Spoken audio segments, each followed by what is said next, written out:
नमस्कार, अस्सलाम वालेकुम, सत श्री अकाल, जय झूलेलाल। मैं हूं जी प्रेम मटलानी और आप देख रहे हैं हालात हाज़रा का प्रोग्राम। हकीकत ये है। इब्तदा में आपसे दरख्वास्त है, चैनल ज़रूर सब्सक्राइब करें। नाजरीन, भारत में आज मुकामी हेलीकॉप्टर बनाने के कारखाने का मुहूर्त हुआ। यानी आज भारत के वज़ीर आज़म जनाब नरेंद्र मोदी ने कर्नाटका में तुमकुरु एक जगह है जहां पर हिंदुस्तान एरोनॉटिक्स लिमिटेड, जो हिंदुस्तान की सरकारी कंपनी है, जो कि वैसे लाइट कम्बैट एयरक्राफ्ट तेजस वगैरह वो बनाती रही है और बाहरी मुल्कों के जो लड़ाकू जहाज़ होते हैं वो भी कोलेबोरेशन में, जैसे मिग हैं, मिराज 2000 थे, उनकी मरम्मत का काम या दूसरे ऐसे काम करती रही है अब तक। अब उसने एक नया कारखाना लगाया है तुमकुरु कर्नाटक में, जिसकी कैपेसिटी है 3 टन के हेलीकॉप्टर। फ़िलहाल वो यूटिलिटी हेलीकॉप्टर बना रही है, यानी उसका नाम है लाइट यूटिलिटी हेलीकॉप्टर, LUH। अब जाहिर है ये जो है सामान उठाने के काम में आएगा या लोगों को एक जगह से दूसरी जगह ले जाने के लिए। लेकिन अच्छा, इसकी जो कैपेसिटी है एक साल में 30 हेलीकॉप्टर बना सकती है, जिसको अनकरीब बढ़ाकर 90 हेलीकॉप्टर तक कर दिया जाएगा। अच्छा, इसके बाद फिर ये जो है अभी लाइट यूटिलिटी हेलीकॉप्टर बना रही है, बाद में ये लाइट कम्बैट हेलीकॉप्टर भी बनाए। कम्बैट यानी वो हवाई जंग में भी हिस्सा ले सकेंगे। नाजरीन, पाकिस्तानी पंजाब की सरकार ने लोगों के लिए मुफ्त में एक हेल्थ इंश्योरेंस की स्कीम बनाई थी। अब चूँकि वो सरकार, यानी जो चौधरी परवेज़ इलाही की सरकार थी, वो हटाई जा चुकी है या असेंबली तहलील हो जाने की वजह से वो हट चुकी है और अभी कायम मुकाम सरकार है जो काम चला रही है मोहसिन नकवी की। तो अभी अच्छा, दूसरी तरफ इंटरनेशनल मॉनेटरी फंड वाले पाकिस्तान आए हुए हैं 9th रिव्यू के लिए। वो जो $7 बिलियन का जो लोन पाकिस्तान ने लिया था, उसका क्वार्टरली रिव्यू होता है और ये 9th रिव्यू है। अभी पंजाब सरकार ने उस हेल्थ इंश्योरेंस स्कीम के तहत 40,000 करोड़ रुपए की रकम मुख्तस की थी, एलोकेशन की थी कि उसके ऊपर इतना खर्च किया जाएगा। अभी IMF वाले जो हैं उनका तो कहना ये है कि न सिर्फ जो सूबाई हुकूमतें हैं वो अपना पूरे का पूरा जो है बजट खसारा निकालें, बल्कि उसके साथ साथ अपनी तरफ से 80,000 करोड़ रुपए इकट्ठे करके मरकज़ को दें, ताकि मरकज़ का जो खसारा है उसमें भी कमी वाक़ई हो। तो इसीलिए अभी मौजूदा पंजाब की सरकार ने सेंटर के कहने पर, मरकज़ के कहने पर, ये जो इंश्योरेंस स्कीम थी जिसके लिए वजह से 40,000 करोड़ रुपए खर्च होने थे बीमा स्कीम में, इस स्कीम को फ़िलहाल तो कैंसिल ही कर दिया है।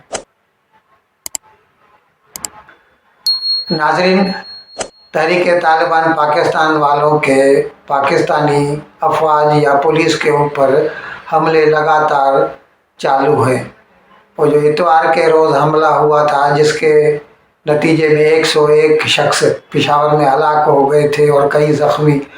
अभी कल कोयटा के नज़दीक गुलिस्तान रोड पर एक खुदकुश बमबार ने अपने आप को उड़ा दिया, जिसके नतीजे में 5 लोग सख्त ज़ख्मी हुए हैं।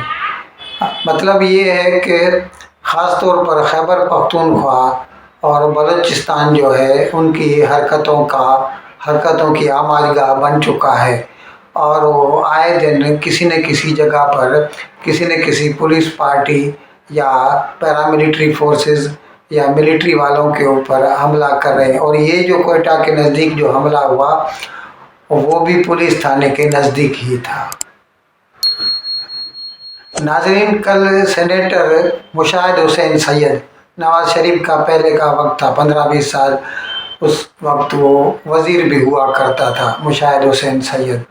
ابھی وہ سینیٹر ہے اور وہ کسی کمیٹی کے طرف سے سی پیک جو معاہدہ ہوا تھا جس کے تحت پروجیکٹ ہے چین سے، یعنی سنکیانگ کا جو کاشگر شہر ہے وہاں سے گوادر تک وہ ایک راہداری بنانی تھی، لیکن اس کے اوپر کام شروع ہوا تھا. تقریباً 8-10 سال گزر چکے ہیں.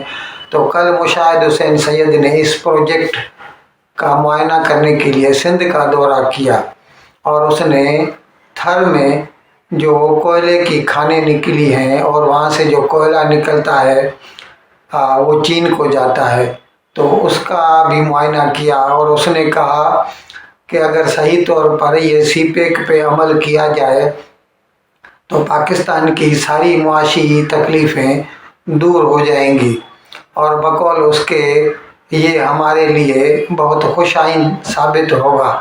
لیکن پریکٹیکلی اگر ہم دیکھ رہے ہیں تو تقریباً $26 بلین چین کے پاکستان میں ضائع ہو چکے ہیں. حقیقت میں ضائع تو نہیں ہوئے، اس کے تو قرض ہیں پاکستان کے اوپر، لیکن وہ اگر پاکستان کسی پوزیشن میں ہوگا تو اس کو واپس کر پائے گا.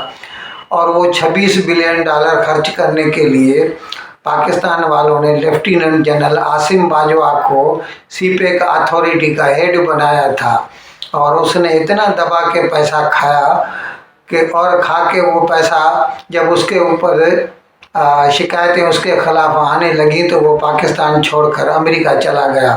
اور امریکہ میں جا کر اس نے وہ پیزا بنانے کی چین ہے ایک پاپا جان، وہ خرید لی اس نے، اور ابھی وہ وہاں پر آرام سے بیٹھا عیش کر رہا ہے. اور پاکستان کو ابھی وہ $26 بلین بھرنے ہیں، اور ابھی تک کوئی بھی فائدے کا کام نہیں ہوا جہاں تک سی پیک پروجیکٹ کا تعلق ہے. گوادر شہر بھی آدھے میں پڑا ہے، بندر بھی آدھے میں پڑا ہے. وہاں پر وہاں کے جو لوگ ہیں ماہی گیر ہیں وہ پاکستان کے خلاف آئے دن ہڑتالیں اور مظاہرے کرتے رہتے ہیں، اور وقت ملے ان کو اگر کہیں پر چانس مل جائے تو چینیوں کو ہلاک بھی کر دیتے ہیں.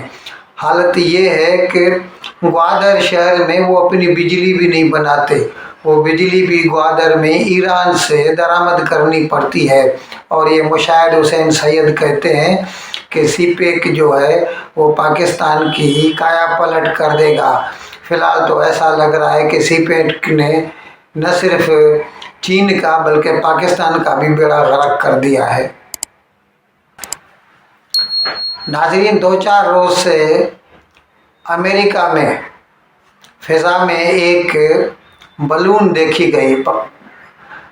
تفتیش کرنے سے معلوم ہوا کہ وہ بلون چین کی بھیجی گئی تھی اور جاسوسی کر رہی تھی. امریکی جو آرمی کے ٹھکانے تھے ان کے اوپر وہ ابھی خدا بہتر جانتا ہے وہاں سے کچھ ریکارڈنگ کر رہی تھی یا فوٹو لے رہی تھی، لیکن تھی وہ اسپائی بلون. اور پھر جب امریکہ نے یہ شکایت کی چین سے کہ یہ تو دشمنی والا عمل ہے، تو چین نے اتنا کہہ کر انکار کر دیا کہ نہیں یہ تو میٹرولوجیکل بلون ہے، یعنی موسم کی تفتیش کرنے کے لیے ہم نے لانچ کی تھی جو غلطی سے امریکہ نکل آئی. ابھی کدھر چین کدھر امریکہ، چین سے نکلی امریکہ پہنچ گئی، اور وہ بھی جو ملٹری انسٹالیشن کے اوپر کھڑی تھی. اچھا، اس وقت پھر امریکہ نے سوچا کہ اس کو اڑا دیا جائے، کیونکہ نہیں تو پھر وہ ان کی سلامتی کے لیے خطرہ بن سکتی تھی. لیکن پھر سوچا کہ اگر اس کو اڑاتے ہیں تو اس کا جو ڈیبری نکلے گا، جو ٹکڑے ٹکڑے نکلیں گے تو نیچے لوگوں کو نقصان پہنچا سکتے ہیں، کسی کے سر پہ گر جائیں، کسی کے گھر پہ گر جائیں. تو اسی لیے وہ रुके रहे। जब वो ये मशरक़ की तरफ बढ़े जा रही थी, तो जब ही वो अमेरिका की हदूद से बाहर निकल कर बहिर ओकियानूस या अटलांटिक ओशन में पहुंच गई, तो फिर कल उसे अमेरिकी हवाई फोर्स ने उसे मिसाइल मारकर टुकड़े टुकड़े कर दिया। अब उसके नतीजे में चीन ने बरहमी का इजहार किया और कहा है कि ये दुश्मनी का अमल है अमेरिका की तरफ से, और वो जो अपने मतलब हवाई जो भी मतलब अनमैन्ड हो या मैन्ड हो कोई भी एरियल व्हीकल वो जो अमेरिका के हदूद में, फ़िज़ाई हदूद में बिना उसकी इजाज़त लिए भेजता है और जासूसी करता है, तो क्या उसे हम दोस्ती के इक़दाम मानेंगे? इन अल्फाज के साथ मैं आज का प्रोग्राम ख़त्म करने की आपसे इजाज़त चाहता हूँ, लेकिन विदाई लेने से पहले एक मरतबा फिर आपसे मेरी दरख्वास्त है कि जिस किसी साहब या साहिबा ने अब तक हमारे इस चैनल को सब्सक्राइब नहीं किया, ज़राए करम इसको जल्द से जल्द सब्सक्राइब करें, प्रोग्राम को लाइक करें, शेयर करें और घंटी का बटन दबाना न भूलें। बहुत बहुत शुक्रिया। खुदा हाफिज़।